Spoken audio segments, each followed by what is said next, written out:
हमारे चैनल सूरत गुरुकुल को सब्सक्राइब करना ना भूले और बेल आइकन पे क्लिक करें। वर्णिवेशरमणीयदर्शनम् मन्दहासरुचिराननाम्बुजम् पूजितं सुरनरोत्तमेर्मुदा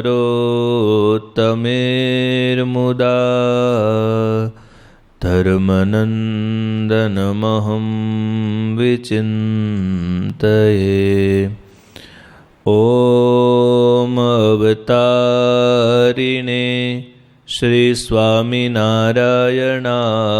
नमो नमः। ॐ श्री हरिकृष्णाय नमो नमः। ॐ श्री पूर्णपुरुषोत्तमाय नमो नमः। बोलो सहजानंद स्वामी महाराजनी जय। अनंत कोटि ब्रह्मांडना अधिपति पूर्ण पुरुषोत्तम भगवान श्री स्वामीनारायण सर्वे वंदनीय ब्रह्मनिष्ठ वाला परमहंसो अने श्रीजी महाराज ने लाडीला सर्वे वाला भक्तजनों ने जय स्वामीनारायण। पवित्र श्रावण मासना अध्यात्ममय दिवसों नवदा भक्तिनी कथाનું શ્રવણ કરી રહ્યા છીએ। સપ્તમ એવી દાસ્ય ભક્તિનું શ્રવણ કરીએ છીએ। ભગવાનના ચરણોમાં સમર્પિત એવો શરણાગત ભક્ત ભગવાનની શરણાગતિ સ્વીકારીને જ પોતાનું સર્વસ્વ સાર્થક માને છે। એક ભક્ત તરીકે જ્યારે ભગવાનની ભક્તિ કરવા માટે બેસે છે ત્યારે સૌ પ્રથમ ભાવના ભગવાનના ચરણોમાં સમર્પિત થવાની હોવી જોઈએ। અને એટલા માટે જ ગઈકાલે શરણાગતિની વ્યાખ્યામાં આપણી શરણાગતિને 3 વિશેષણ આપણે આપેલા। પહેલું, ભગવાનને આશ્રયને જ થતી હોય। બીજું, અકિંચનત્વ ઉપાયાંતર રહિતત્વમ હોય। અને ત્રીજું, અનન્ય ગતિત્વમ એકમાત્ર ઠાકોરજીનું જ શરણું હોય। આવી શરણાગતિ એ દાસ્ય ભક્તિ બને। ત્યારે વાલા ભક્તજનો, એવા ભગવાનના દાસ થયેલા ભગવાનના સેવકો, ભગવાનના શરણાગત ભક્તો, આપણે પણ એવું જ થવું છે। પણ એવું થવા માટે આપણા જીવનમાં ઘટતી ચીજોને આપણે ઉમેરવી પડશે અને જે ચીજો ઓલરેડી આપણા જીવનમાં છે એને આપણે વધારવી પડશે। અને એના માટે આપણે ભગવાનના દાસના, ભગવાનના શરણાગતના લક્ષણોનું સાથે મળીને ચિંતન કરીએ છીએ। કુલ ભગવાનના શરણાગત ભક્તના 11 લક્ષણો છે। એમાં 5 લક્ષણો બાહ્ય છે અને 6 લક્ષણો આંતરિક છે। જે બાહ્ય લક્ષણો છે એ આ બોડીના છે, બોડીને રિલેટેડ છે। એ 5 ચિહ્નોથી ચિહ્નિત થવાનું છે ભગવાનના ભક્તને।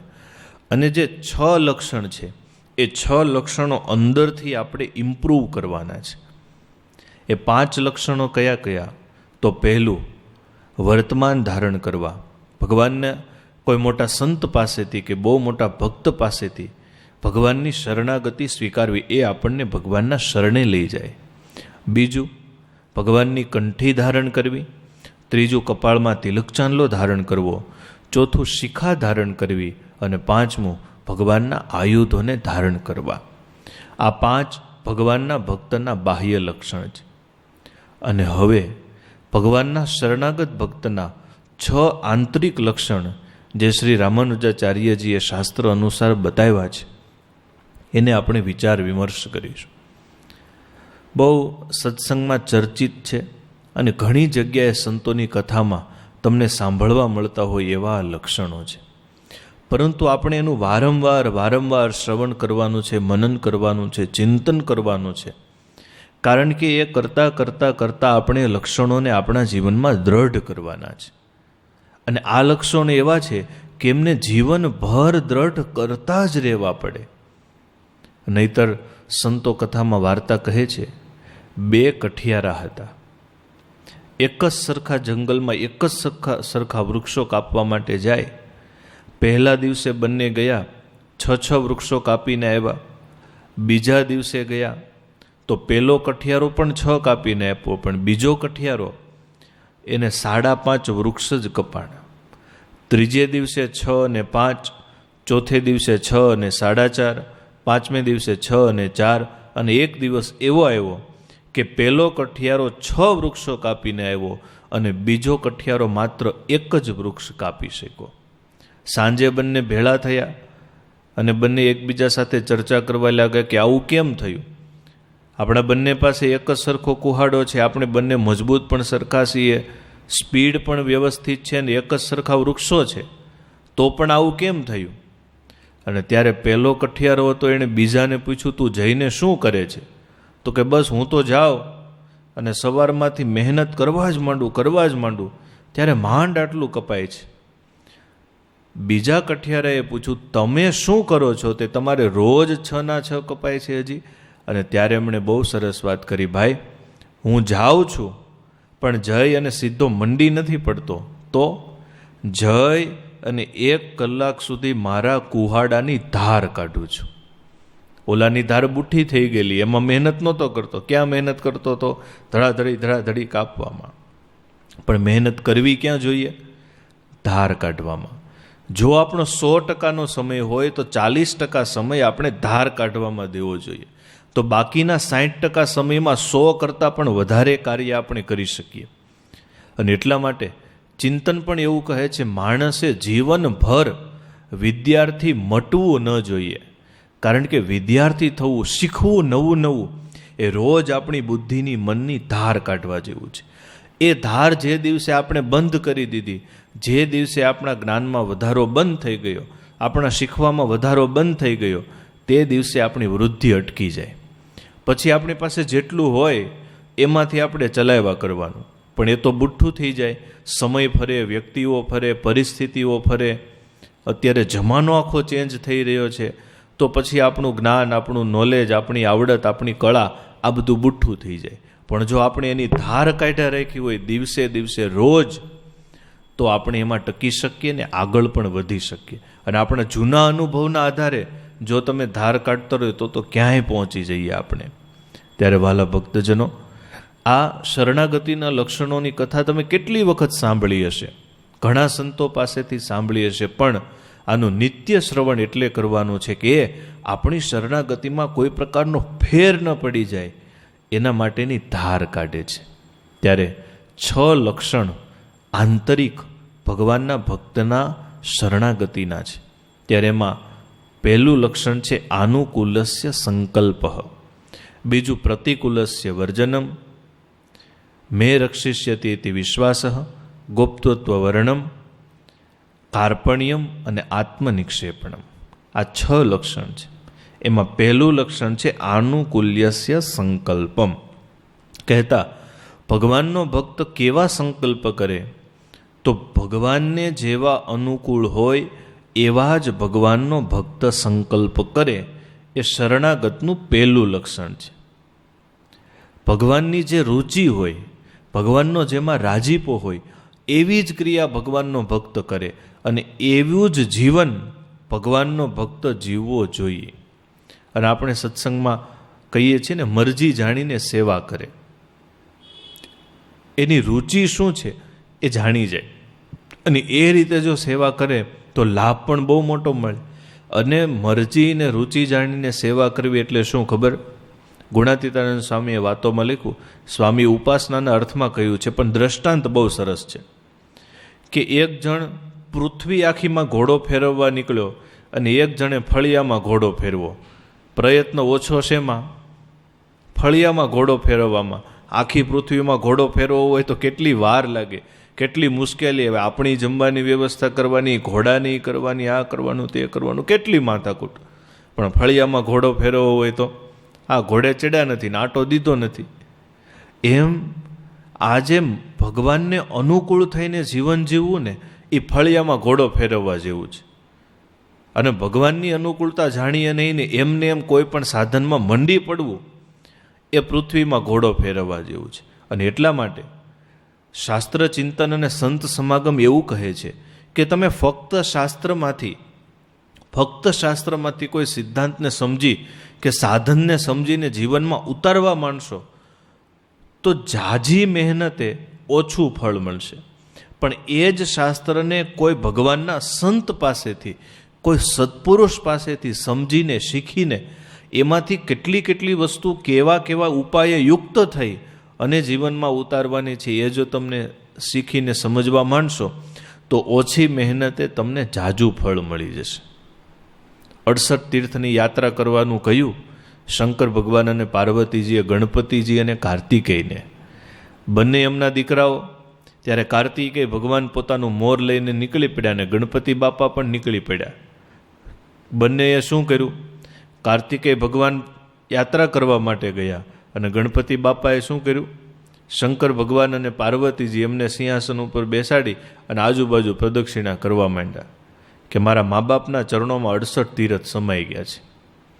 અને ત્યારે આપણે પ્રસંગ પછીનો જાણીએ છીએ, ત્યારે ભગવાનના ભક્તને સેવા કરવી, સાધના કરવી, ભજન ભક્તિ કરવી, પણ કેવી રીતે? તો પહેલું લક્ષણ છે આનુકૂલ્યસ્ય સંકલ્પ. ભગવાનની શું મરજી છે, એની રુચિ શું છે, એની શું અનુકૂળતા છે, એ જાણી જોઈ સમજી વિચારીને પછી સાધનામાં મંડવું.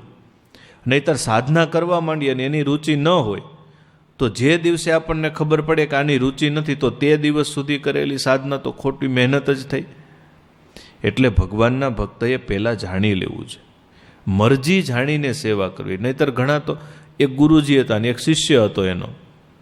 હવે ગુરુજીએ શિષ્યને કીધું, જો તો બેટા વરસાદ આવે છે બહાર, તો કે હમણાં જ બિલાડી અંદર આવી છે, માથે હાથ ફેરવી લ્યો, ભીની હશે તો ખબર પડી જશે વરસાદ આવે છે કે નહીં.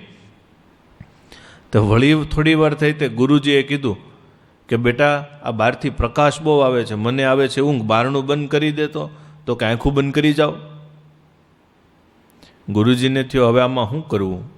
વળી થોડી વાર થઈ અને ગુરુજીએ કીધું બેટા આ બારણું બંધ કરી દેતો, દીવો ઠારી દેતો, તો કે 2 કામ તો મેં કર્યા, હવે ત્રીજું તમે કરી લો. હવે આને મરજી જાણી કહેવાય. ગુરુજી કહે છે તો એ કહે એમ કરતો નથી. તો એને હવે આવા શિષ્યને ગુરુની કૃપા કોઈ દી પ્રાપ્ત થાય? કોઈ દિવસ ન થાય. પણ મરજી જાણીને.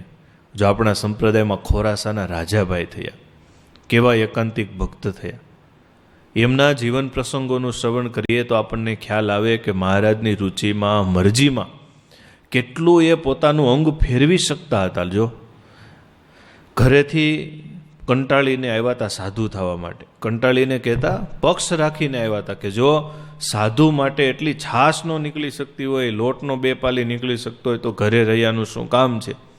એમ ઘર સંસારને છોડીને આવા વિરલા તો બહુ ઓછા મળ્યો. આ સંસાર, હર્યાભર્યા સંસારમાં કોઈ છોડે, પણ જેમ આમ કચરો ફેંકી દે એમ સંસારને ફેંકી દીધો. બોલો. અને જ્યારે સાધુ થવા માટે સ્વામિનારાયણ ભગવાનની પાસે આવ્યા અને મહારાજને હાથ જોડીને કહ્યું, મહારાજ હવે આ સંસારમાં નથી રહેવું. મહારાજ કે કેમ? અરે મહારાજ આ સંસારમાં રહીને આટલી બધી મહેનત કરીએ અને તમારા સાધુ માટે 2 પાલી લોટને છાશ ન નીકળી શકતી હોય તેવા સંસારમાં રહ્યાનું શું કામ છે? નથી રહેવું મહારાજ. મહારાજ કે તો શું કરવું છે? મહારાજ બસ તમારી પાસે રાખો, સાધુ કરો ને આજીવન મારે તમને રાજી કરવા, તમારી સેવા કરવી છે. મહારાજ કે રાજાભાઈ સાધુ થવું છે કે અમે કહીએ એમ કરવું છે? એટલું જ વાક્ય રાજાભાઈ સમજી ગયા કે મહારાજની મરજી કંઈક અલગ લાગે છે. હાથ જોડીને કહ્યું, મહારાજ મારે તો તમને રાજી કરવા છે. સાધુ કરવા કે મારી પાસે બીજું કાંઈ કરાવવું એ તમારે જોવાનું છે. મારે તમને રાજી કરવા છે, જેવી તમારી મરજી અને જેવી તમારી રુચિ. અને ત્યારે સ્વામિનારાયણ ભગવાને એમને આજ્ઞા કરી, મહારાજ કે આ પર્વતભાઈ છે, એના છોકરા નાના છે ને સત્સંગનું કાર્ય ઘણું હોય અને વ્યવહાર પણ મોટો છે, તો એમને સાતી હાંકનારું કોઈ નથી, માટે તમે જઈને પર્વતભાઈનું સાતી હાંકો અને શેર લોટ પીને રહેજો. એ જ ક્ષણે હાથ જોડીને નીકળી ગયા. જો આવ્યા હતા શેના માટે? સંસાર છોડીને સાધુ થવા માટે આવ્યા હતા. હાથી હાંકતા હાંકતા જ આવ્યા હતા અને પાછા મોકલ્યા ક્યાં? સાતી હાંકવા માટે. પણ એક પણ મનમાં સંકલ્પ ન કર્યો. અને આપણા સત્સંગનો ઇતિહાસ એવું કહે છે 14 વર્ષ સુધી એમણે પર્વતભાઈનું સાતી હાંક્યું. એટલું નહીં, પોતાનું ખેતર ને પર્વતભાઈનું ખેતર બાજુમાં હતું. પાછું એક શેઢે ઓલા ખેતરમાં એના છોકરા હાથી હાંકે ને પર્વતભાઈના ખેતરમાં આ રાજાભાઈ હાથી હાંકે. આખું ગામ મેણા નહીં મારતું હોય એને. હેરો ભેરો ગૃહસ્થાશ્રમ જે છોડીને આવ્યા હતા એ પાછો બાજુમાં જ હતો.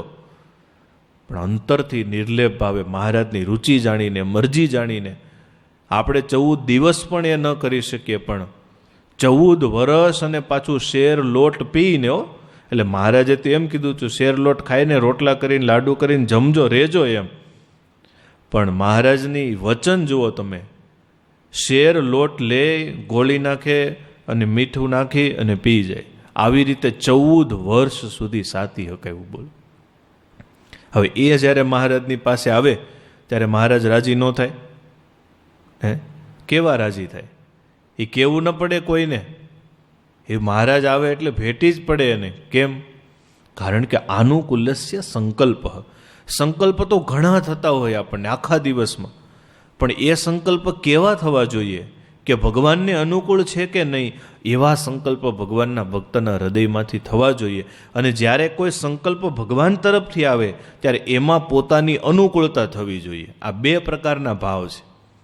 એક તો આપણા સંકલ્પ એને અનુરૂપ થવા જોઈએ અને એના સંકલ્પ આપણને પાછા અનુરૂપ થઈ જવા જોઈએ. અને ત્યારે નિષ્કુળાનંદ સ્વામીએ લખ્યું, વચને પ્રવૃત્તિ વચને નિવૃત્તિ વચને બદ્ધ મુક્ત કહીએ. અમારી પ્રવૃત્તિ પણ આપણા વચને, અમારી નિવૃત્તિ પણ આપના વચને. અને ત્યારે જો મહારાજ કેવી પરીક્ષા કરતા આનુકૂલ્ય સંકલ્પની.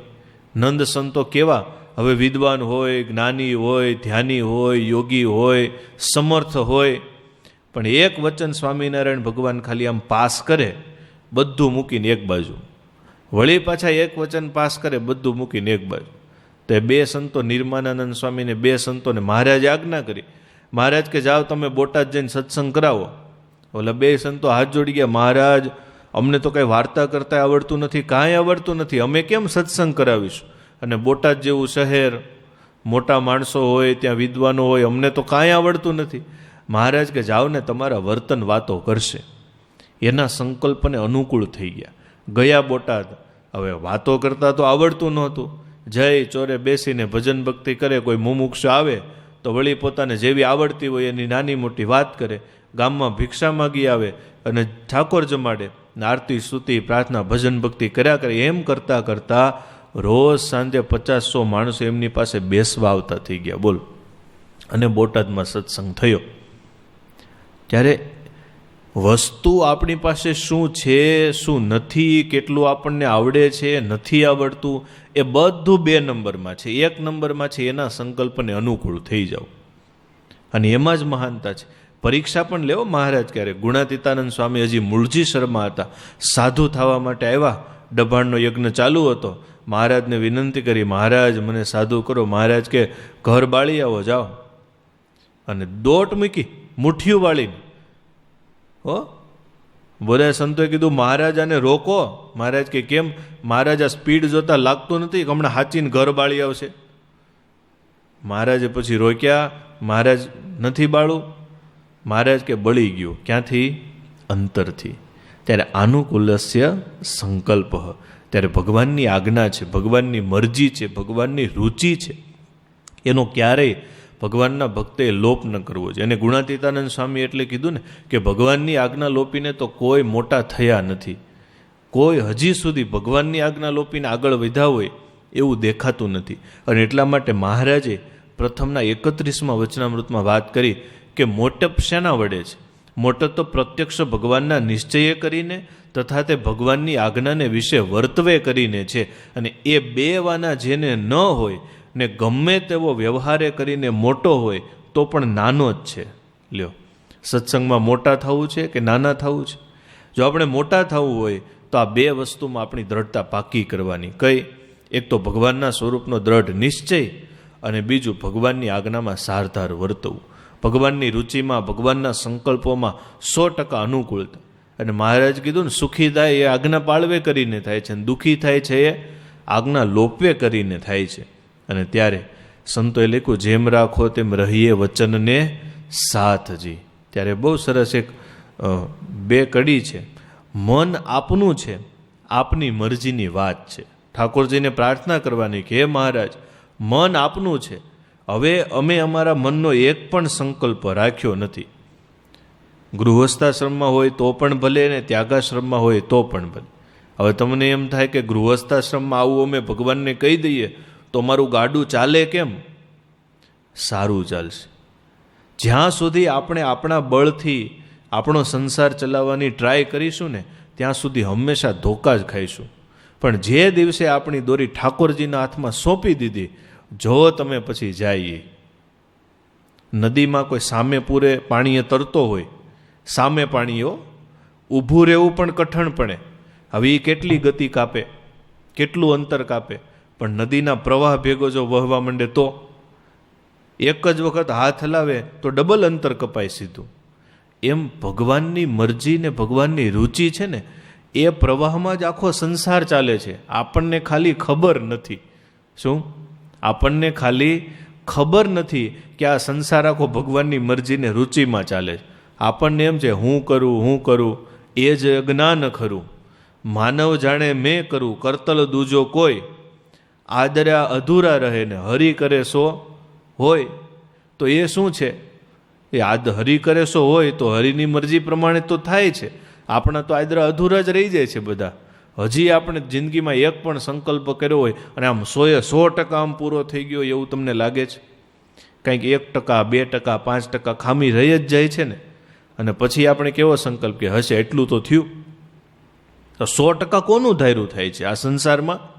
ઠાકોરજીનું ધાર્યું થાય છે, એની મરજીનું ધાર્યું થાય છે, એની રુચિનું ધાર્યું થાય છે. અને હવે જો આપણે આપણા જીવન નાવની દોરી એના હાથમાં આપી દઈએ તો આપણું નાવ વ્યવસ્થિત ન હાલે. ઉલટાનું જે ડગમગે છે, હાલક ડોલક થાય છે, બધું શાંત થઈ જાય. બોલ. પણ એના હાથમાં દોરી આપવાની આપણી તૈયારી હોય ત્યારે આપણે શરણાગત ભક્ત કહેવાય. ત્યારે મન આપનું છે, આપની મરજીની વાત છે. કંચનની જેમ રાખો કે રાખો કથિરની જેમ, મન આપનું છે, આપની મરજીની વાત છે. અમને કંચનની જેમ રાખો કે કથિરની જેમ રાખો, અમને કાંઈ ફરક નહીં પડે. અમને એટલું જ અનુસંધાન રહેશે આ બધું તમારી રુચિથી આવ્યું છે. ત્યારે આપણા મોટા મોટા નંદ સંતો શું હતા? કંચનની જેમ પણ મહારાજે રાખ્યા છે. દાદા ખાચરના દરબારગઢમાં ઉત્તરાદાબારના ઓરડાની ઓસરીએ દૂધપાકની ડોલું માથે રેડી છે, કંચનની જેમ રાખ્યા છે. બોલો. અને કથિરની જેમ પણ રાખ્યા છે. ઓ મહારાજ ગામડે ગામડે ફેરવા છે, ટાઢમાં કોથળા પહેરાવ્યા છે મહારાજે એને. પણ એના મન એવા ને એવા. કેમ? તો કે અમારો કંઈ સંકલ્પ જ નથી. અમારી ગાડી દોરી બધું હવે એના હાથમાં છે. આનુકૂલ્યસ્ય સંકલ્પ, એનો સંકલ્પ એ જ અમારી અનુકૂળતા છે. બીજી કોઈ પ્રતિકૂળતા સંસારમાં છે જ નહીં. અને એટલા માટે મહારાજ એમની ઉપર રાજી હતા. અને ત્યારે અમુક એવા પણ હતા એ વખતે કે જે મહારાજની મરજીમાં નહોતા રહેતા, તો એમને મહારાજ ક્યારેક ટકોર પણ કરતા. એક વખત આવો જ ચોમાસાનો સમય હતો અને નળિયા ચૂવે ને, ઓલા ત્યારે તો આમ કરીને આમ ઓલા નળિયા આવતા ને આમ બેન્ડવાળા, એટલે એક આમ હોય ને એની નીચે એક આમ હોય ને વળી એક આમ હોય ને વળી એક આમ હોય. એમાં અમુક નળિયા ક્યારેક એમ ખસકી ગયા હોય આગળ પાછળ, તો એમાંથી સેજ પાણી ટપકતું હોય. એટલે એમ કે નળિયા ચૂવે, એટલે નળિયા ચાળવા પડે કહેતા એને વ્યવસ્થિત પાછા કરવા પડે. એટલે નળિયા ચૂવતા હશે ને એક દરબારગઢમાં ક્યાંક પાણી પડતું હશે. હવે બીજું તો કોઈ હતું નહીં, મહારાજ હતા અને કોઈ એક ભગત આવેલા. એટલે મહારાજે ભગતને બોલાવ્યા. મહારાજ કે ભગત આ પાણી ટપકે છે, શું કરશું આપણે? એટલે ભગતે આમ ઉપર જોયું, મહારાજ આમાં તો હવે નળિયા હરખા કરવા પડે તો મેળ આવે. હવે ત્યાં છે ઉપર અંબાય કેમ? એટલે મહારાજે ભગતને કહે, ભગત એક કામ કરો, જો તમે છે ને મારા ખંભા ઉપર ચડી જાઓ. મારા ખંભા ઉપર ચડી અને તમે નળિયા વ્યવસ્થિત કરી નાખો. ઓલા ભગત કે મહારાજ નળિયા તો હરખા થઈ જાય, પણ મારે થોડું તમારા ખંભા ઉપર ચડાય. તમારા ખંભા ઉપર પગ દેવો એ મારું કામ નહીં હો મહારાજ, તમે ભગવાન કહેવાઓ. અને ત્યારે મહારાજ કે તમે અમારી જીભ ઉપર પગ દો છો તો અમારા ખભા ઉપર દેવામાં શું વાંધો છે?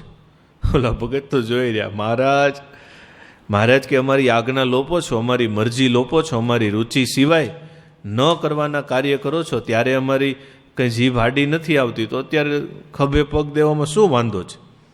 ઓલા ભગતને શું થયું છે? બિચારાને પગ તળિયેથી જમીન ખસકી ગઈ છે. પણ ટકોર કરતા મહારાજ.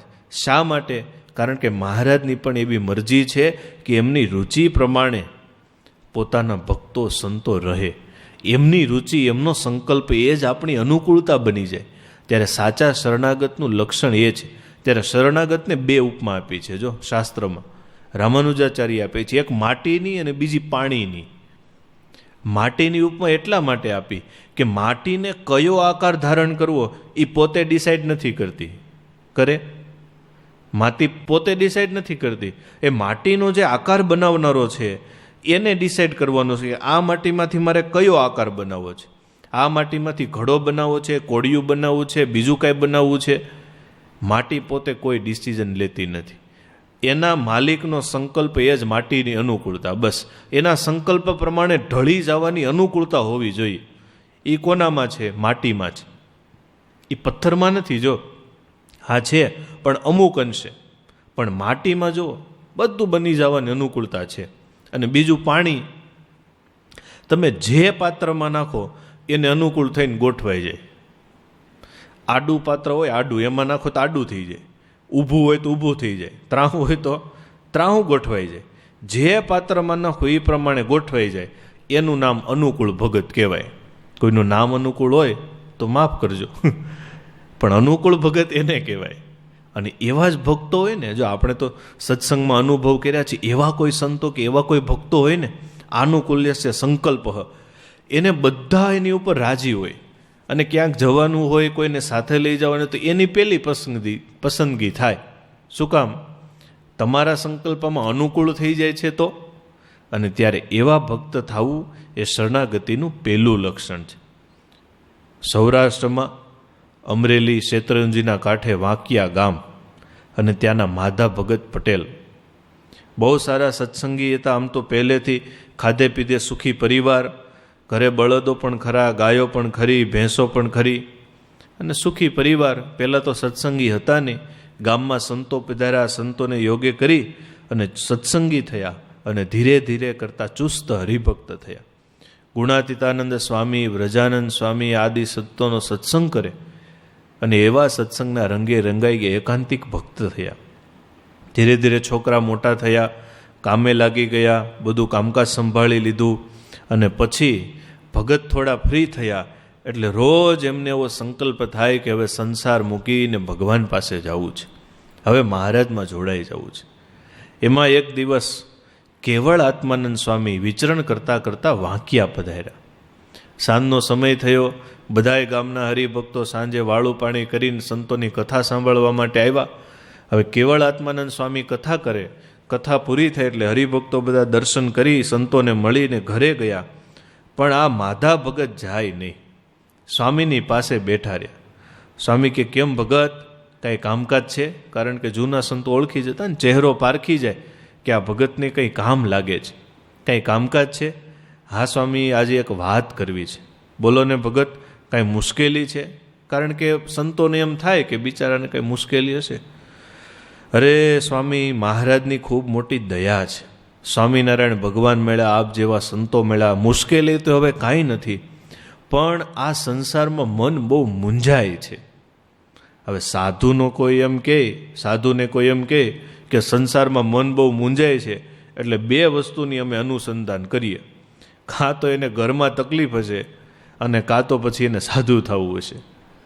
હવે કેવળ આત્માનંદ સ્વામીએ માધા ભગતની સામે જોયું. હવે ઉંમર તો હતી નહીં સાધુ થવાની, મોટી ઉંમર થઈ ગઈ હતી.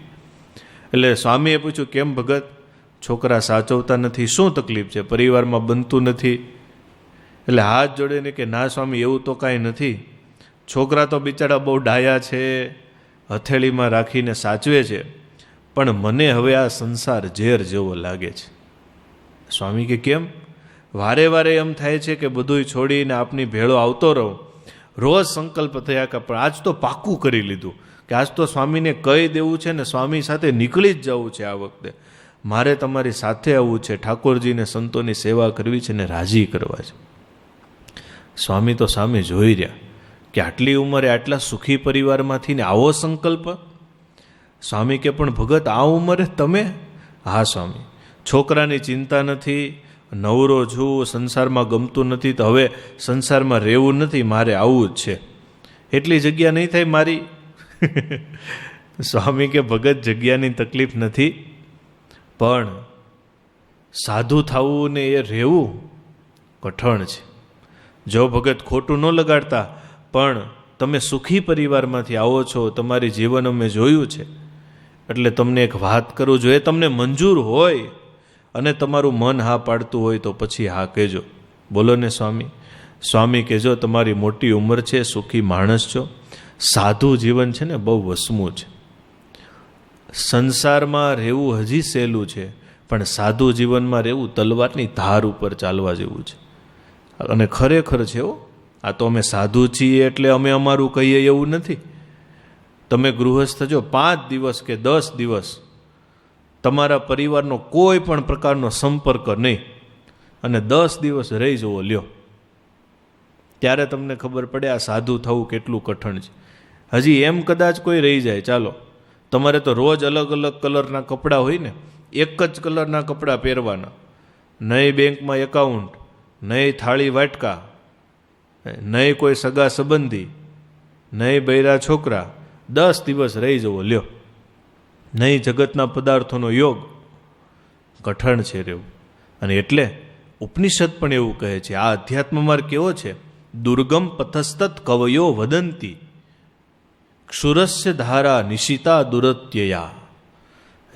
આમ છરો ઊભો રાખ્યો હોય ને એની ઉપર ચાલવું કેટલું કઠણ. પગ મૂકે ત્યાં સીધો ઘૂસી જાય અંદર, લોહી લુહાણ થઈ જાય. પગ મૂકે ત્યાં હો, એમાં ત્યાગાશ્રમના માર્ગે ખાલી ડગલું મૂકે ને ત્યાં જ એની પરીક્ષા ચાલુ થઈ જાય. એટલે સંતો સમજાવતા કે ઘરનો ઉંબરો મૂકવીને ત્યાગાશ્રમના માર્ગે પ્રયાણ કરવું, એ ઘરનો ઉંબરો ઓળંગવો ને એ મેરુ પર્વત જેવડો ઊંચો છે. મેરુ પર્વત ચડીને ઉતરવો હોય તો નાની ટેકરી ક્યાંક ચડ્યા હોય 2-3 કિલોમીટરની તોય હાંફી જાય ને, એમ ઘરનો ઉંબરો મૂકીને નીકળવું એ મેરુ પર્વત ઓળંગવા જેવું કઠણ છે.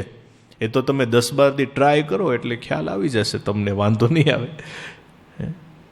કેવળ આત્માનંદ સ્વામી આ માધા ભગતને સમજાવે, ભગત એ સાધુ જીવન તો વસમું છે, ખાંડા કેરી ધાર છે. આ તો માથું મૂકે પછી કંઈક મળવું હોય તો મળે. અને ત્યારે વિચાર કરજો, દેહ તો ભગવે રંગાઈ જશે, પણ મન આકરી કસોટી થશે ત્યારે તમારું તળિયું તૂટી નહીં જાય ને. નહીતર પછી ધોબીનો કૂતરો વાટનો નહીં ને ઘાટનો નહીં એવું ક્યાંક ન થાય. અત્યારે તો તમારે સુખી સંસાર છે, ટાણે ટાણે ઊની રોટલી જમો છો, નાહવા માટે ઊનું પાણી આવે છે, પાણી માગતા દૂધ હાજર થાય છે, રડનારા છોકરા છે, હિંડોળા ખાટે હિંચકીને સંસારમાં રહ્યો છો. પણ આ બધું સુખ ઉડી જશે એક જ ધડાકે.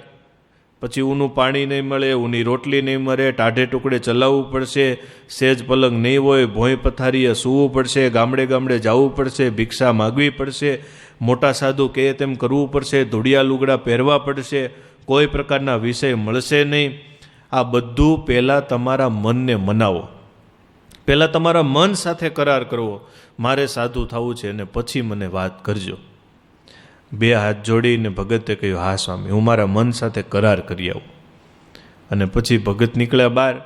ઘેરે તો જવું નહોતું, મંદિરની ઓસરીએ બેઠા અને બેઠા બેઠા પોતાના મનને સમજાવવા લાગ્યા, જો એ મનવા, તું હવે સમજી જાજે, હવે તને છેલ્લી વખત કહું છું, તું તો બહુ લુચ્ચું છો, તું નફટ છો, અનેક જન્મથી મેં તારું ધારું જ કર્યું છે, આ જન્મે હવે તારે મારું ધાર્યું કરવાનું છે.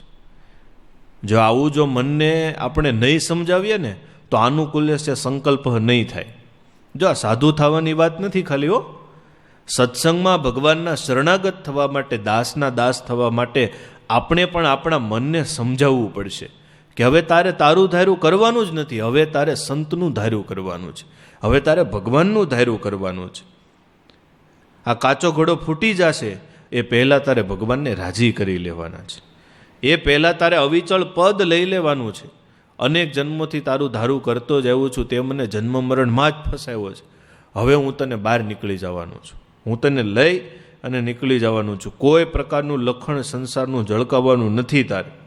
અને આડું આવતું નહીં મારા ત્યાગાશ્રમના માર્ગમાં, ખોટા સંકલ્પો કરતું નહીં, એમ કહીને ભગતે મનને સમજાવ્યું. બોલો, સ્વામી પાસે આવ્યા.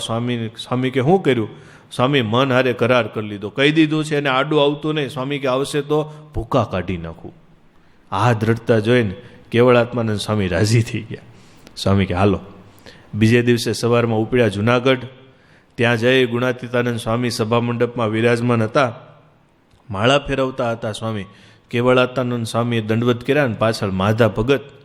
એટલે એમને જોઈને ગુણાતીતાનંદ સ્વામી કે સ્વામી ગામડેથી આવી ગયા, આ કોણ ભગત આવ્યા છે સાથે? સ્વામી એ તો વાક્યના માધા ભગત છે. સ્વામી કે સારું સારું, સાથે પધાર્યા. હમણાં ભીમ એકાદશીનો સમય આવે છે, તે સંતોના દર્શન થશે અને સેવા થશે. એટલે કેવળાત્માનંદ સ્વામી કે સ્વામી એ સમયે દર્શન કરવા નથી આવ્યા, તો એ તો મહારાજને સંતોને રાજી કરવા માટે આજીવન સાધુ થઈને રહેવા માટે આવ્યા છે. ગુણાતીતાનંદ સ્વામી જોઈ રહ્યા કે આવડી ઉંમરે, અને ત્યારે સ્વામી કે ભગત એ મન સાથે કરાર કર્યો છે ને? અંતર્યામી તો હતા જ. માધા ભગત હાથ જોડીને કે હા સ્વામી, મન સાથે તો બરાબર કરાર કર્યો છે. સ્વામી રાજી થયા. બીજે દિવસે સવારમાં પહેલો દિવસ હો અધ્યાત્મ માર્ગનો, અને સ્વામીએ કેશવ ભગત હતા, કેશવ ભગતને બોલાવીને વાત કરી. સ્વામી કે જુઓ, આ વાંકિયાથી માધા ભગત આવ્યા છે, ઉંમર મોટી છે, પણ આપણે એને અહીંયા રાખવાના છે. એ ત્યાગાશ્રમ સ્વીકારવા માટે આવ્યા છે, પણ એનું મન કેટલું મક્કમ છે, સાધુના વચનમાં રહી શકશે કે નહીં, એનો તમે તપાસ કરી લો, પછી આપણે એને પાર્ષદ દીક્ષા આપશું. અને હા સ્વામી કાંઈ વાંધો નહીં. અને માધા ભગતને બોલાવીને કીધું, જો તમારે હવે આ કેશવ ભગત કે એમ કરવાનું. કાંઈ વાંધો નહીં સ્વામી. અને કેશવ ભગતને સ્વામીએ સાનમાં કહી દીધું કે આને બધું શીખવાડવાનું છે, ધ્યાન રાખવાનું છે, ને બરાબર તપાસ પણ પાછો કરી લેવાનો છે. અને બીજે દિવસે સવારેથી કેશવ ભગતે કસોટી કરી ચાલુ. નાહી ધોઈ પૂજાપાઠ કરી, દર્શન કરી, પરવારીને આવ્યા. એટલે ભગત કે ભગત, તો કે હા થોડી વાર ડેલીએ રખોપું કરવા બેસવું છે. અરે કાંઈ વાંધો નહીં, એક પણ કૂતરું અંદર ન આવવા દઉં, બસ. ક્યાં બેહાડ્યા? આવ્યા હતા સાધુ થવા માટે હો, તો મંદિરની ડેલીએ બેસાડ્યા રખોપું કરવા, હાથમાં દંડીકો લઈને. તે ત્યાં બેઠા. હજી તો 10-15 મિનિટ થઈ હશે, ત્યાં પાછા કેશવ ભગત આવ્યા. માધા ભગત, તો કે હા એ અહીં ડેલી એ તો આમ થાય કોઈ બહુ આવતું નથી, એક કામ કરો ને, હું આ પાર્ષદો બધા ખડ વાઢવા જાય છે બીડમાં, તો એમની સાથે જાઓ. કાંઈ વાંધો નહીં. દાતરડું ને પછડી લઈને તૈયાર થઈ ગયા. અને હજી બધા તો જાય, ત્યાં પાછા કેશવ ભગત આવે કે માધા ભગત, તો કે હા એ ખડ વાઢવ તો એ બધા જાશે, આપણે એક કામ કરો ને, હું ત્યાં તો બીજા જાશે, હમણાં ગૌશાળામાં વાસીદું કરનારું કોઈ નથી, તો તમે ત્યાં જશો? અરે હા કાંઈ વાંધો નહીં. દાતરડું ને પછેડું એક બાજુ મૂકી અને ગયા સીધા ગૌશાળામાં. હવે આપણને ખાલી આમ 3 વખત ફેરવા હોય તો આપણે શું કહીએ? શું કરવાનું છે એ કહી દો પહેલાં, હાંજ પડે થઈ જાય, બાકી ટકટક કરતા નહીં. પણ કેશવ ભગત જુએ હો કે આના ચહેરાની રેખા કેટલી ફરે છે. એના ચહેરાની રેખા જો આ સંકલ્પને અનુકૂળ થઈ જતી હોય તો એ ભગત ટકોરા બંધ છે. એમ આપણા ચહેરાની રેખા ઠાકોરજીની મરજીમાં, ઠાકોરજીની રુચિમાં, સંતોની મરજીમાં અનુકૂળ થઈ જાય છે કે નહીં? ઘણી વખત ઘણા હરિભક્તોને એવું બોલતા સાંભળ્યા છે, આ મહારાજે કેવા નિયમ લખી નાખ્યા શિક્ષાપત્રીમાં, ચાય નહીં પીવાની, લ્યો હવે મારે કરવું હું? સારું છે, ગમે એમ કરીને નથી તો પીતા, પણ એ જે રેખાઓ ફરે છે ને એ હજી આપણી શરણાગતિમાં ફેર છે. આમાં પી જતા હોય એની તો વાત જ નથી, એને તો ક્યાંથી અનુકૂલ્ય છે સંકલ્પ આવે જ હજી તો. પણ પહેલું સ્ટેપ એ છે કે નિયમોને પાળવા, ન ગમે તોય પાળવા. બીજું સ્ટેપ એ છે રાજી થઈને પાળવા, અનુકૂળ થઈને પાળવા, અને ત્યારે સાચા શરણાગત થવાય છે. અને હજી તો ગૌશાળામાં માધા ભગત પહોંચ્યા, હાથમાં સાવરનો લીધો ને થોડું ઘણું સાફ કર્યું, ત્યાં પાછા કેશવ ભગત આવે કે ભગત, તો કે હા આ વાંસીદું તો પછી થશે, બોલો ને. આજે સવારથી કોઈએ મંદિર વાળ્યું નથી તો તમે મંદિર વાળો જાઓ. સાવરનો મૂકી હાથ પગ ધોઈને મંદિરમાં સાવરણી લઈને મંદિર વાળવાનું ચાલુ કર્યું. પાછા કેશવ ભગત આવ્યા. હવે પરીક્ષા જ કરવી હતી તો હાથ ગાળને ગાળીને જ કામ કરવાનું હતું. મંદિર વાળવા આવ્યા ને સાવરણી લીધી. હજી થોડુંક વાળ્યું હશે તો કે ભગત, તો કે હા હજી તો ઘણા ભક્તો આવશે ને એ કોઈક મંદિર વાળી નાખશે. એક કામ કરો, આ કોઠારી સ્વામી છે અને ગામમાં ખરીદી કરવા જવું છે તો તમે ગાડું ચલાવશો? હા કાંઈ વાંધો નહીં. અને હજી તો જઈ અને બળદને છોડ્યા ને ગાડું બાડું જોડ્યું ને હજી તો માથે બેન આમ ગાડું લાવવા જતા હતા ત્યાં પાછા કેશવ ભગત આવ્યા. એ કે ભગત, તો કે હા એક કામ કરો ને, હું ગાડું તો બીજા ઘણા હાંકનારા મળી જશે, તમે વાડીએથી શાકભાજી લઈ આવો ને જાઓ ને. એટલે ઉપડ્યા તૈયાર થઈને શાકભાજી લેવા અને આ બાજુ ઊભા રાખ્યા કેશવ ભગત. એ રાજી થઈ ગયા. લ્યો માધા ભગત, તો કે હા હું હવારનો તમને સેવા ફેરવા રહું છું, તમને કંઈ સંકલ્પ નથી થતો? અરે ના ભગત, મને એનો સંકલ્પ થાય. હવારે સ્વામી એનું કીધું આ કેશવ ભગત કેમ કરવાનું છે તો મેં મારા મનને કહી દીધું છે, જો હવે તારે કાંઈ સંકલ્પ કરવાનો નથી, આ કેશવ ભગત કેમ કરવાનું, કામ પૂરું. કેશવ ભગત રાજી થઈ ગયા. વાહ, આ સત્સંગમાં ખમી જશે હો. સારું તમે શાકભાજી લઈને આવો. એને શાકભાજી લેવા મોકલ્યા. સીધા ગુણાતીતાનંદ સ્વામી પાસે જઈને કીધું, સ્વામી વાંધો નથી આને સાદું જ કરી દો ડાયરેક્ટ. કેમ? એક એક વચને જેમ સંતોના વચન વળે એમ એનું મન કર્મ વચન વળી જાય છે. એ અનુકૂલ્ય છે સંકલ્પ. ભગવાનની શું અનુકૂળતા છે એ જાણી જવું ને એના સંકલ્પમાં આપણી અનુકૂળતા થઈ જવી, એ ભગવાનના સાચા દાસ છે. મહારાજ એક વખત વિચરણ કરતાં કરતાં કડી કલોલ પાસે માથાસુર ગામ છે ત્યાં પધાર્યા. એક ભગત હતા બહુ ભાવિક, એવા ભાવિક આમ મહારાજને જોવે ને સંસારનું ભાન ભૂલી જાય આખું. અને મહારાજને ઘેરે જમવાનું નોતરું આપ્યું. બપોર પડી મહારાજ પધાર્યા હતા. મહારાજ અમે જોયા જ કરે, આમ મહારાજ મહારાજ મહારાજ કે પણ જમવા તો આપો હવે. એટલા બધા ભાવિક મહારાજને જોઈને ભાન ભૂલી જાય. મહારાજને બિરાજમાન કર્યા અને આગળ બાજોટ પાટલા એ બધું રેડી થયું. અને મહારાજને જમાડવા માટે ભૂદેવ પાસે રસોઈ કરાવેલી અને કંસાર બનાવરાવેલો. હવે એ જમાનામાં તો જે હતો એ કંસાર જ હતો, મીઠાઈ. મહારાજને પીરસી અને પછી એમાં ઘી નાખવાનું હોય ને તો ઘીની તાંબડી ભરીને લઈ આવ્યા અને ઘી પીરસે જ. મહારાજ કે પણ ઊભા તો રહ્યો, મારે બીજું તો કંઈક નહીં મહારાજ, આજ તો તમારે ઘણું ઘી નાખીને કંસાર જ જમવાનો છે. મહારાજ કે આ ભગત ભાવિક છે, લાવો. ભગવાન તો એના જ ભૂખ્યા છે ને પાછા, એને બીજું કંઈ જોતું નથી. અને મહારાજ જમતા જાય ને ભગત નાચતા જાય. અને જમવાનું પૂર્ણ થયું. મહારાજ કે ભગત હવે ચડવું કરવું છે. ત્યાં લોટો જળનો ભરવાને બદલે ઘીનો લોટો લ્યો મહારાજ કરો છો. મહારાજ કે પણ આ તો ઘી છે, હું તો ભૂલી ગયો. અને એ આખો પ્રસંગ બન્યો ને મહારાજે સહેજ મેણું માર્યું. મહારાજ કે આવી સંસારની ખબર ન પડતી હોય તો સીધ સંસારમાં રહ્યા છો એમ. કેમ કે ચડું કરવા માટે જળને બદલે ઘી આપ્યું ને, ભાવ હતો. મહારાજ એટલું જ આ મેણું માર્યું ને ભગતના કાન ચમક્યા. મહારાજની કંઈક મરજી લાગે છે.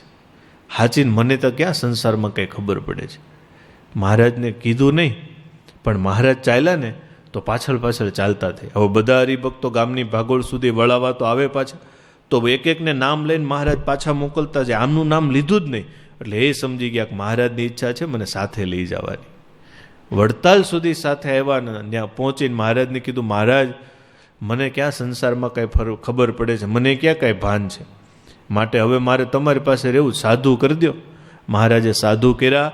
શાંતાનંદ સ્વામી નામ પાડ્યું, મુક્તાનંદ સ્વામીના મંડળમાં રાખ્યા અને એવા મહારાજમાં હેતવાળા થયા કે સમાધિ માંડી થવા. 2 દિવસ 3 દિવસ 15 દિવસ સુધીની સમાધિ થતી. બોલો. પછી તો ગોપાળાનંદ સ્વામીને સહેજ આશીર્વાદને મહેનતથી 2-3 દિવસની સમાધિ રહી, કેમ કે ઓલી તો બહુ ઝાઝી થઈ જાય ને પછી. પણ નાના સંતોને મહારાજના સ્વરૂપમાં હેત કેમ કરવું એવી ભાવના એ બધું કાયમ શીખવાડતા. અનુકૂલ્ય સંકલ્પ હોય. એક સહેજ મહારાજે કીધું કે સંસારની ભાન ન હોય તો સંસારમાં રહ્યાનું શું કામ છે, છોડી દીધો સંસાર. એવું તો ઘણાને કીધું હશે પણ કરી શકે ન કરી શકે. ત્યારે ભગવાનની મરજી એમાં 100% આપણું જીવન છે સમર્પિત થઈ જવું જોઈએ. તો હવે આપણને એમ થાય કે અત્યારે આપણે ભગવાનની મરજી કેમ સમજવી. આપણને તો મહારાજ કાંઈ એવું ઇન્ડિકેટર આપતા નથી, પણ બહુ સરસ મજાની યુક્તિ છે. શ્રીજી મહારાજ આપણા માટે શિક્ષાપત્રી લખતા ગયા છે, આપણા માટે વચનામૃત આપતા ગયા છે, સત્સંગી જીવન આપતા ગયા છે. અને સૌથી મોટામાં મોટી ભેટ મહારાજ આપણને એના પરમહંસો આપતા ગયા છે. અષ્ટ પ્રકારની મૂર્તિને 9મા સંત, એમાં અમે અખંડ રહીએ છીએ. સંત ને હું તે વળી સંત, એમાં ફેર નથી, એક રતી રે. કોઈ પણ કાર્ય આપણે કરવું હોય, કાંઈ પણ નવું કરવું હોય, સંતોને પૂછી લેવું, સ્વામી મારે આમ કરવું છે, કરું? એને એમ લાગશે, હા પાડે તો કરવાનું, ના પાડે તો મૂકી દેવાનું. ઘણી વખત આ તો અમે સાધુ જીવનમાં છીએ, છતાં પણ કોઈ પણ વસ્તુ આપણે મોટા સંતને પૂછીએ, ક્યારેક એ ના પાડે અને છતાં જો આપણે કરી હોય ને તો છેલ્લે પસ્તાવાનો જ વારો આવે. અને એ હા પાડે અને આપણને કશું જ ન આવડતું હોય ને જો કરવા માંડીએ ને તો 100% એમાં સફળતા મળી જાય. આવા અનુભવો છે. ત્યારે અનુકૂલસ્ય સંકલ્પ, એનો સંકલ્પ એ જ આપણી અનુકૂળતા. બીજી કોઈ આપણા માટે વેલ્યુએશન છે જ નહીં, કારણ કે આપણે એના દાસ છીએ, આપણે એના શરણાગત છીએ. અને ગઈકાલે પણ આપણે વાત કરી હતી ને કે ભગવાનના ડાયરેક્ટ દાસ થવું, એમાં જેટલો ભગવાનનો રાજીપો છે એના કરતાં પણ એ ભગવાનના જે દાસ હોય એના દાસ થવું, એમાં ભગવાનનો ઝાઝો રાજીપો છે. બોલો. અને ત્યારે સંતો ઘણી વાર વાત કરે ને કે તમે ગૃહસ્થ હોવ, કોઈ વસ્તુના યજમાન થયા હોય ઉત્સવ સમયમાં, અને તમને સ્ટેજ ઉપર બોલાવે ને તમારી સાથે તમારો નાનો પોત્રો હોય, તો હાર કોને પહેરાવાય? પોતરાને. કેમ? તમને પહેરાવો તો પોતરો તો કાંઈ માને નહીં, પણ પોતરાને પહેરાવો તમે માની જાઓ. કેમ? એ જ છે. તમારા દીકરાનો દીકરો ને એને અમે હાર પહેરાવો તો તમે અમારી ઉપર રાજી થયા. બોલો. ઓલું અમે તમને ડાયરેક્ટ પહેરાવો હોય તો તમે એટલા બધા રાજી ન થાત, કારણ કે મારો પોતરો રહી ગયો. એમ ભગવાનને પોતાના કરતા એનો ભગત વાલો છે. પ્રિયતમા નરમાં નચ રાધિકા, પ્રિયતમો નવિધીર નચ ભોગીરા, ભગવતો ન નિજાપી તનુસ તથા ભુવી યથા દ્રઢ ભક્તિ પરો નરહ. ભગવાનને રાધા રમા એ પ્રિય નથી જેટલી ભગવાનને પોતાનું શરીર પ્રિય નથી, જેટલો એનો ભગત એને વાલો છે. અને એવા ભગતનો કોઈ દાસ થઈને રહે, એવા ભગતની સંકલ્પમાં પોતાની અનુકૂળતા કરીને રહે, એ તો ભગવાનને અતિશયમાં અતિશય વાલો છે. અને એટલા માટે વાલા ભક્તજનો, આ સત્સંગમાં રહી અને સાચા ભગવાનના દાસ થવા માટે, સાચી દાસ્ય ભક્તિ માટે આપણે ભગવાન અને ભગવાનના સંતોની અનુકૂળ. જો આપણા ગુરુદેવ શાસ્ત્રીજી મહારાજ, કેટલી એમનામાં દાસત્વ ભક્તિ હતી. બોલો. સ્વામી વડતાલ અભ્યાસ કરતા, સંસ્કૃતમાં શાસ્ત્રી સુધીનો અભ્યાસ સ્વામીએ વડતાલમાં 7 વર્ષ રહીને પૂર્ણ કર્યો. અને પછી સ્વામી બહુ હોશિયાર હતા, વિદ્વાન હતા. 87 વર્ષની ઉંમરે પણ સ્વામી શ્લોક બોલતા હોય તો આપણને એમ લાગે હજી કાલ શીખ્યા હશે. 18 દિવસમાં આખી શ્રીમદ ભગવદ્ ગીતા કંઠસ્થ કરી નાખી, 700 શ્લોક. પાછી રસોડું પણ કરવાનું, હવાર હાંજ 3-3 કલાક કથા કરવાની, અને 18 દિવસમાં 18 ગીતાના અધ્યાય કંઠસ્થ કરી નાખ્યા. બોલ. અને એ શ્લોકો પાછા ભૂલાઈ ગયા એમ નહીં, છેલ્લે સુધી સ્વામીને યાદ, અને એવા જ સ્પષ્ટ ઉચ્ચારણ સાથે બોલે. અને શાસ્ત્રોનો મર્મ જ્યારે સ્વામી સમજાવતા હોય, શ્રુતિ બોલતા હોય, ઘણીવાર સ્વામી એવો બળાપો કાઢતા કે આને હવે સમજશે કોણ? બોલો. પોતાના ભણાવનારાને પણ એટલા રાજી કરેલા ગુરુજીને, અને પોતે પણ એવા વિદ્વાન હતા, પણ છતાં શાસ્ત્રી સુધીનો અભ્યાસ પૂર્ણ કરીને વિશેષ અભ્યાસ માટે કાશી જવાનું હતું. ત્યારે ત્યાંથી ભલામણ થયેલી કે આમને કાશી ભણવા મોકલવા જેવા છે. પણ જુનાગઢ પધાર્યા નારાયણદાસજી સ્વામી, મોટા સંત. નારાયણદાસ સ્વામી અભણ હતા પાછા, પણ એવા સમર્થ હતા, સ્વામી એમને ગુરુ તરીકે માનતા. કારણ કે પોતાના જે ગુરુ હતા બાલમુકુદાસજી સ્વામી, એ તો પાર્ષદ થયા ત્યાં જ ધામમાં પહોંચી ગયેલા. અને નવા નવા સાધુ હતા ત્યાં જ પુરાણી ગોપીનાથદાસજી સ્વામી પણ ધામમાં પધારેલા. એટલે નારાયણદાસજી સ્વામી એમને વડીલ સદગુરુ તરીકે માની એમને કહીને જ બધું કામ કરતા સ્વામી. અને સ્વામીને વાત કરી, સ્વામી આવી રીતે કાશી અભ્યાસ જવાનું સંતો કહે છે, અને મને પણ થોડોક એવો સંકલ્પ હતો કે વિશેષ અભ્યાસ માટે જવાય. અને ત્યારે નારાયણદાસ સ્વામી એટલું બોલ્યા, સ્વામી કે ધર્મજીવન દાસ, મને એમ હતું કે તમે વડતાલથી ભણી ગણીને આવશો, પછી અમને હરિલીલા કલ્પતરુ આદિ ગ્રંથની કથાઓ સંભળાવશો, પણ તમારે તો હવે કાશી ભણવા જવું છે ને. સારું, કાંઈ વાંધો નહીં. સ્વામી સમજી ગયા. મનમાં થયું નારાયણદાસજી સ્વામીની મોટી ઉંમર છે, એટલે સ્વામી હવે કેટલું રહે એ નક્કી નથી ને, વળી પાછો હું કાશી જાઉં અને કથા ભણીને જો કથા સંભળાવવાનું બાકી રહી જાય અને રાજીપો લેવાનું રહી જાય તો કરવાનું કંઈક ચૂકાઈ જાય. કાશીએ ભણવા જવાનું માંડી વાળ્યું. માંડી તો વાળ્યું, પણ સ્વામીની એટલી કથા સંભળાવી, નારાયણદાસ સ્વામી રાજી થઈ અને 35 જોડી ચરણારવિંદ ગુરુદેવ શાસ્ત્રીજી મહારાજને આપ્યા. મહારાજની પ્રસાદીની સાકર આપી અને એટલા બધા રાજી થઈ ગયા સ્વામી કે વાત પૂછો માં. સ્વામીની જ્યારે અંતિમ અવસ્થા હતી નારાયણદાસ સ્વામીની, ત્યારે એમણે શાસ્ત્રીજી મહારાજને યાદ કરેલા. પત્ર પણ લખેલો, પણ સ્વામી બહુ દૂર હતા એટલે પહોંચી નહોતા શક્યા, પણ એમને યાદ કરેલા. અને એમને યાદ કરે એ સ્મૃતિમાં ગુરુદેવ શાસ્ત્રીજી મહારાજે આ જીવન ખાંડ ન ખાવાનું નિયમ રાખેલું. ત્યારે જુઓ, મરજી છે. અને ત્યારે નારાયણદાસ સ્વામીને ખાલી યાદ કરે ને ત્યાં સ્વામી ભાવુક થઈ જતા શાસ્ત્રીજી મહારાજ. શું કામ? કારણ કે એના સંકલ્પમાં સમગ્ર જીવનની અનુકૂળતા એમણે ગોઠવી રાખેલી. ત્યારે વાલા ભક્તજનો, આપણને કાંઈ પણ ખબર ન પડે તો કાંઈ નહીં, ભગવાનના મોટા સંત કે ભગવાનની મરજી એમાં આપણું જીવન થાય તો આપણે સાચા શરણાગત ભક્ત બની શકીએ. ત્યારે વાલા ભક્તજનો, આજના દિવસે સાચી દાસ્ય ભક્તિ માટે સાચા શરણાગત ભક્તનું પ્રથમ લક્ષણ આનુકૂલ્યસ્ય સંકલ્પ, એનું આપણે શ્રવણ કર્યું. મહારાજના ચરણોમાં પ્રાર્થના કરીએ બધા જ ભક્તોના જીવન મહારાજની મરજી મુજબ, મહારાજની રુચિ મુજબ, મહારાજના સંતોની મરજી રુચિ મુજબ જીવાય એવી મહારાજના ચરણોમાં પ્રાર્થના. સહજાનંદ સ્વામી મહારાજની જય. हमारे चैनल सूरत गुरुकुल को सब्सक्राइब करना ना भूले और बेल आइकन पे क्लिक करें